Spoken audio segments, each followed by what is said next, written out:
Are you a real estate investor and always wondered how do they do those 100% financing, no money down deals? Well, stay tuned because today on the Never Lose a Deal podcast, that is what I'm going to be talking about. Welcome. My name is Lorillia Brown-Phillips, and I am the host of the Never Lose a Deal podcast. You may be watching on YouTube or on one of the podcasting platforms. As always, this show is for real estate investors who are looking for creative ways to be able to expand their real estate portfolio. And that is what I'm going to be talking to you about today. How does it work? Yes, I get it. You're seeing 100% financing, no money down deals. How does that even work? How is that possible? Well, that is what I'm going to talk about today. And I'm going to put out a disclaimer that I'm going to start doing in more upcoming podcast episodes that I've never did before. And so today I am going to put out that disclaimer.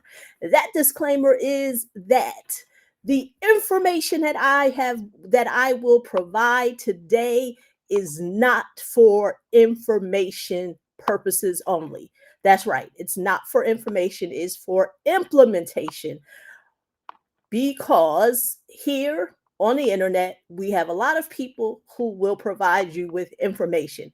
But as I mentioned to you always on the Never Lose a Deal podcast, any information that I share with you, I can always assist you with implementing.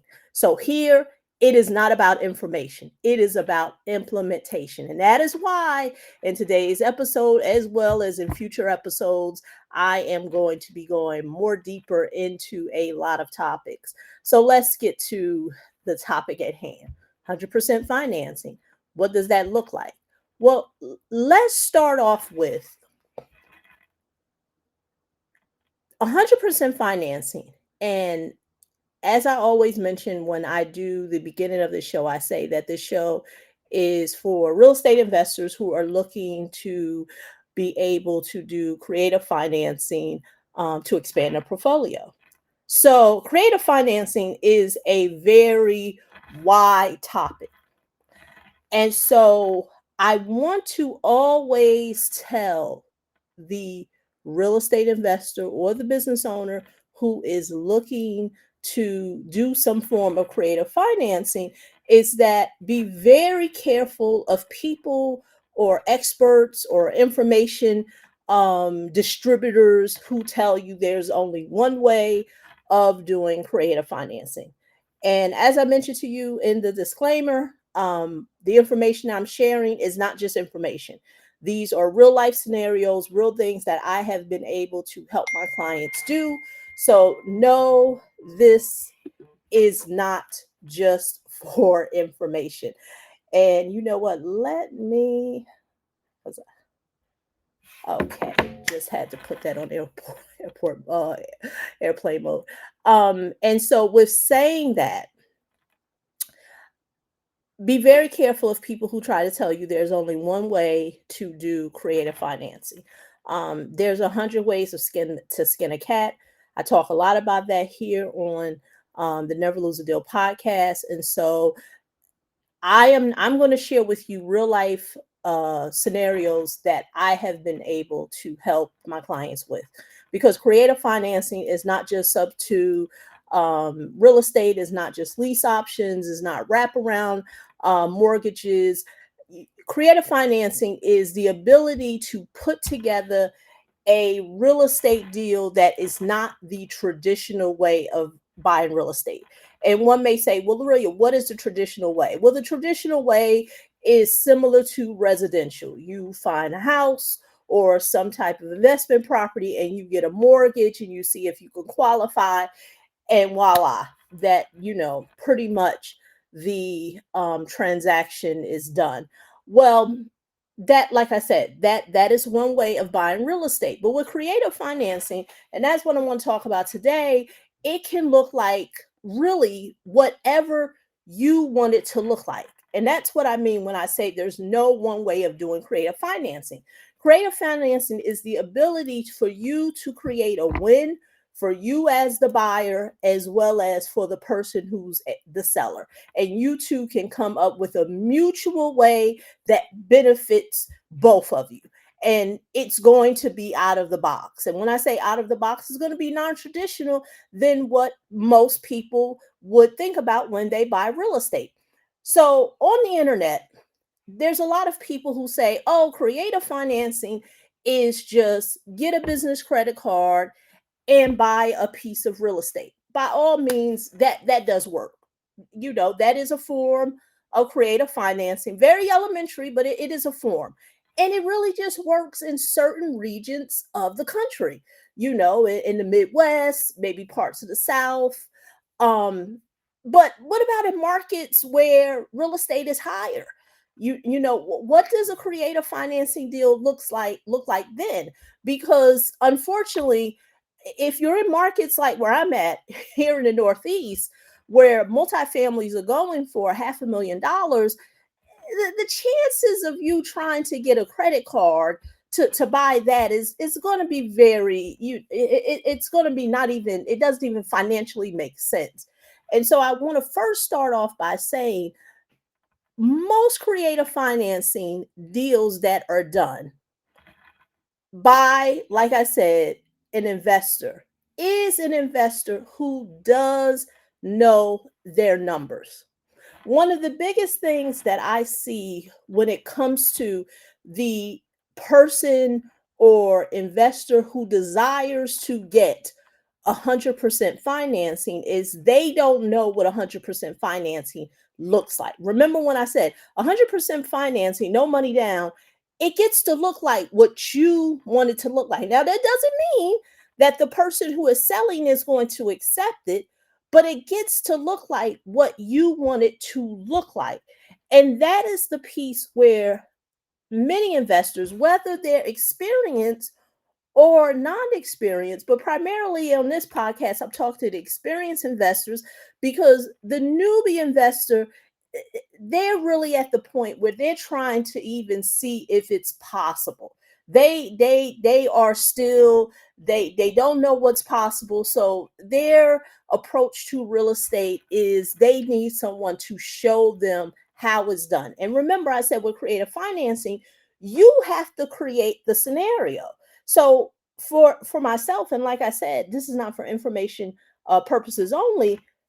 One thing that I do is I help investors put together some different forms of capital, whether that can be asset-based lending, business funding, and create a scenario or private lending where it is a win for both of you, meaning you as the buyer as well as the seller, but for it to be something that works for both of the individuals.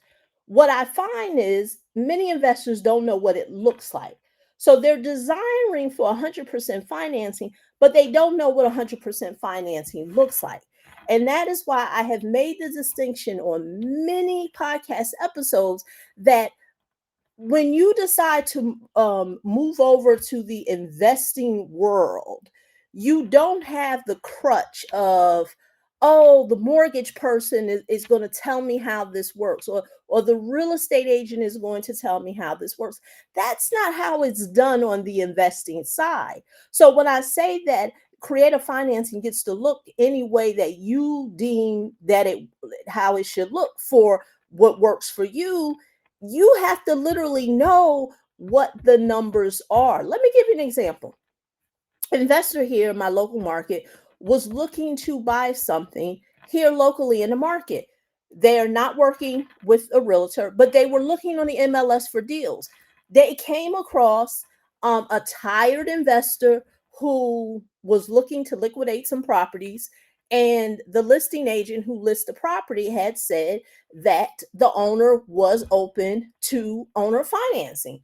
So that right there is, that's a clear opportunity to say, oh, this me as the buyer, real estate investor, is looking to be able to present an offer to the seller that can mutually work for both of us. Now remember, the client of mine was like, okay, Mr. Seller said that they were open to, owner financing. Well, lo and behold, they saw the property. It was a tired landlord, was looking to liquidate two properties, and properties needed a lot of work. One of the properties, both of the properties, the the client of mine was looking to get financing. So, of course, an appraisal has to be done or what have you. But how the whole transaction was going to be put together, um, is where the creativeness came into. Because remember, the investor posted it in the MLS listing, um, is going to do owner financing. So if you're going to do owner financing, then you don't really need to get financing. Well, lo and behold, come to find out, the owner was not open to the owner financing. Why? Because what the seller wanted didn't benefit my client. And the reason why is because I always like to say, you as a negotiator is going to get what's called, either you're going to either get the price or you're going to get the terms. Well, the seller, who's the tired real estate investor, they wanted both pieces. They wanted to sell at their price, which of course the properties needed a lot of work. So the price that they wanted, it wasn't even possible, because after her coming to me and we did an appraisal, the bank did an appraisal, the houses didn't even appraise for what the owner was looking to sell them for. So I told her, go back to him and tell him, if we're going to take your price, because we clearly, one of the properties is not appraising. If we're going to do your price, and I told her, then you have to get your terms. And I told her to let him know that if this is the price that you want to sell it at, then allow me to get the terms that I want. Now the terms is going to be what benefits her. He doesn't get the ability to make the terms. Now one may say, well, yes, he can, and he has, rightfully so. Yes, he can ask for his price and ask for his terms. But clearly that hasn't been working for him. Why? Because one thing that we identified, the houses that he was looking to sell had been sitting on the market for many months. And so clearly he was not getting the price or possibly the terms that he wanted. I say all that to say, it gets to look like how you want it. There's no one way to skin a cat. Let me give you another example. Say you are looking to get a buy a fix and flip. One thing that I notice, many investors who want to get into the fix and flip space, and they could be experienced investors, they may already have some buy and holds, and now they want to go into the fix and flip market. But one thing that I notice is that some of them don't know their numbers. Now, investors who are doing fix and flips, it's a no brainer. They know their numbers. But investors who decide to want to go into that area of fix and flip, they don't know their numbers. And so, a classic example of doing 100% financing, most lenders who provide fix and flip, whether it's a hard money lender or asset based lender, is going to create a financing scenario where they're going to give you a portion of, the buy, how much you're going to buy the property for, not what it's worth, but in its current condition. And then you have to go come up with a portion of money. Usually they'll say, we'll pay up to 80%, 75, 70%. The list goes on and on. Depends on the lender. And then you have to come up with the other portion. Now, normally many lenders who are in this space will say, we will do 100% of the of the cost for you to fix it. But that's where it gets hairy, because if I'm an investor and I'm looking to get into this space, this is a perfect example of 100% financing, because the lender is going to want you to put some skin in the game. Like if you're going around at your RIAs, talking to lenders or on the internet or what have you, and you're looking for them to give you 100% financing, that is where many people get stuck, because I can't speak for every lender, but lenders want you to put some skin in the game, because lenders only care about two things. They care about, do you have the ability to pay, and am I going to make money off of this particular deal? Those are the things they're caring about. Because when it comes to the investing world, it comes down to the numbers. As opposed in the residential space, it's not about the numbers. That's why you'll get a lot of people who will tell you, when it comes to buying just a regular home, they'll use very esoteric words. You're going to build wealth, you're going to create generational wealth. It's very esoteric, because once again, you're buying a home for the first time. It is based on your ability to pay. So that's why they look at your, debt to income ratio. Do you have a job? How long have you been there? The list goes on and on and on. But when you come to the investing world, it's all based on numbers. Lender wants to know the numbers. No lender is going to lend to you and you don't know how, what's the property worth. Yes, you may be getting it at a certain price, but then also, is there room in the numbers for it to be a profit? Taking into consideration, what's the cost you're buying it? What is it going to cost for you to fix it? What are the holding costs? The 100% financing comes in, that the costs that are in the middle of that, meaning all your holding costs or what have you, those are the costs where someone else can provide that financing for you. Now, what's very common is people will say, oh, well, just get a business credit card. It depends. It really depends. In certain markets, a business credit card can absorb the cost. That's where a private lender may come in, because a private lender may be willing to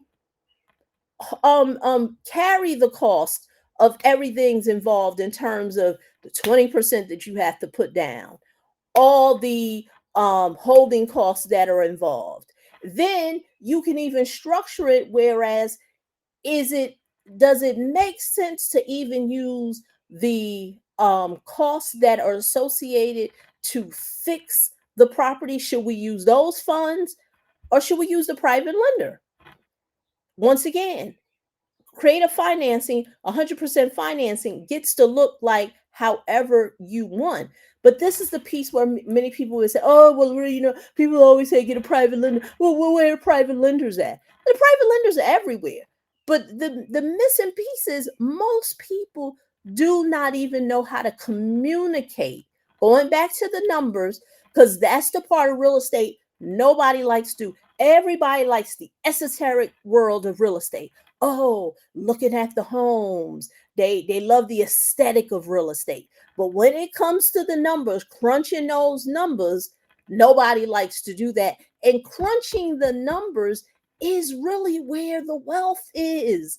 You having the ability to just have a conversation with someone and say, hey, I'm doing this deal.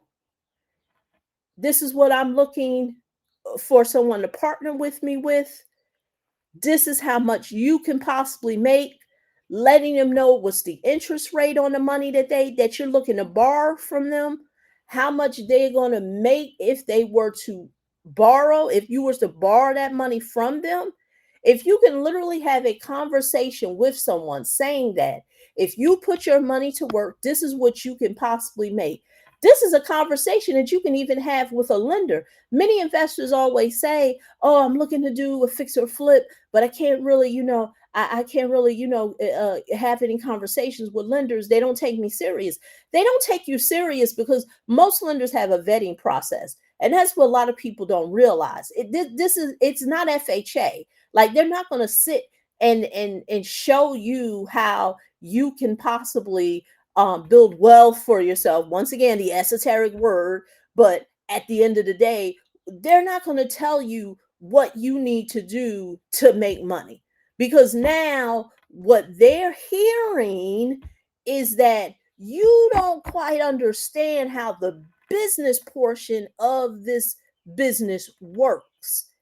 And there's a good chance that if I was to let you borrow my money, you don't know. So that is why most people will say, "Oh, I tried to talk to a hard money lender or a fix and flip lender or asset based lender and tell them I wanted to do a fix or flip, or I wanted to buy a multifamily, and then from there I was looking to turn it into a permanent loan, possibly DSCR." And once again, they know the information. Like I said, got a lot of information seekers, and a lot of information givers. You can go to any online school community and they're going to give you information. They're going to give you a lot of information, but they don't give you no implementation. So now when you try to implement all this information that you have, because you bloated with information, you can't even have a money and numbers conversation, because the only thing a lender wants to hear, what are the numbers? How much money can possibly be made? How much money can you make as the investor? How much money can I have? Because I'm gonna tell you this: any investor, I was literally in a networking meeting, and there was this investor that down to the T, they had everything laid out in terms of how much money they're going to make, how much money the lender possibly going to make if they were to partner with a lender on this deal. Possibly could be a hard money lender, or if it's a fix or flip lender, asset based, or a hard money lender, what the hard money lender possibly can make, because they know, okay, if I go with a private lender, I may not have to pay any origination fees or any other fees. And so, but they know that they still have to position it where it's a win for the private lender, and they were able to communicate that, as well as if they were to do it with a hard money lender or asset based lender. They knew that, okay, if the lender was to charge me this on origination fees, and if the interest rate is this, all the numbers were calculated to the T of what's the win for the investor, what's the win for the lender. You think if a lender saw that, they don't want to do business with that lender? I mean, with that investor? They'll take that investor all day, every day. I know for me, it's easier for me because now I don't have to deal with someone who's telling me, "Oh, I'm looking to do this." That's why I tell people all the time. There's individuals who just they hear things, little sound bites on the internet, 100% financing, but they don't know what it looks like. And I tell people all the time, imagine someone coming to you with a blank check saying, "It doesn't matter what it costs, but I'm willing to give you money. I'm willing to back you in real estate. But the only thing I need for you to tell me is, from a number standpoint, how I can possibly make money and how you can make money, down to the T, in terms of interest rate, in terms of what money can be made up front for the investor, what money could possibly be made at the end. Once again, you get to create it any way you want. If you can't have that conversation, that blank check is taken away. Because this is what a lot of people don't understand. No one is going to show you how, if they're the ones providing the money, going to show you how to put 100% financing, no money down deal together. Now, is it possible? that, yeah, if you hire a real estate coach, or or you working with some type of funding consultant and they're assisting you, that's different. But if you think you're going to go to a lender or anybody who's in a position to lend to you, whether it's a private lender, whether it's a asset-based lender, whether it's a hard money lender, whether it's a mortgage broker, if you think they're going to sit there and show you how to put 100% financing deal together, you will be waiting forever. And that's why I did this podcast episode. Now, one thing I want to disclaim, even though I say, yeah, could you possibly hire a real estate coach? Yeah, it's possible. Could you possibly hire someone, a funding consultant? Yes, it's possible. But this is the missing piece that I get all the time, is that people will give people information, but they cannot give them implementation. So be very careful of a person who says, oh, I can show you how to put it together. That's great. That's great. But now, what relationships do you have that can help me execute it? Because I love what you put together. I love your PowerPoint. I love how you present it. You talk really great. You got the right pizzazz. Things sound good. But now let's implement it. That's the missing piece. So it's a catch-22. What do you mean by that, Lorillia? You mean to tell me the mortgage professional or the mortgage broker, or the asset-based lender, or whoever you're working with, the private lender, they're not going to show me how to put together a deal. And then I also am not going to, I may get a real estate coach or consultant, or funding person who can tell me the information, but they may can't help me implement. Then I'm in a catch-22. Yes, you are. And that's why I'm a big advocate of, if you decide, this is the part of real estate that a lot of people, which will knock them out the game, is the numbers. Most people don't know the numbers. And in this type of climate, real estate climate, you want to know the numbers. That is going to be the part of real estate that no one wants to. Whether you decide to use some type of software, there's plenty of softwares out there. I was recently on a Zoom, looking at a demonstration of a rehab calculation software. I'm not going to share it because I'm not affiliate, so I don't get paid for it. But one thing I can say, that software was able to help an investor put together scenarios to the T. Let's not forget, we got Chat GPT. Can you use Chat GPT? Yes. There are many AI tools that can help you. But once again, as they say with AI is only good based on the information that you give it. So if you don't know the right questions to ask, you're not going to get the right outputs. And so I leave you with this today. Can you get 100% financing, no money down? Yes, you can. But at the end of the day, you have to create it.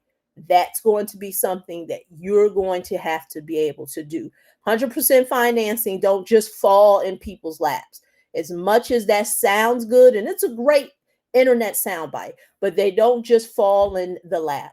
There's individuals who are doing that, are investors who truly do know their numbers, and they can communicate how both parties can win, how the person who's lending the money can win, and how they can win by being part of the transaction. So once again, this is Lorillia. And as always, if anything you've heard sounds like something that you would like to further have a discussion with, because remember I said it's not for information only, it's for implementation only. You can always you'll see the ticker scrolling across this video if you're watching on YouTube, www.leverageportfoliocapital. Put in your information. Let's see what type of deal you're working on and how myself or someone on my team can assist you with being able to execute on that deal. Once again, this is Lorillia. See you in the next episode. Bye-bye.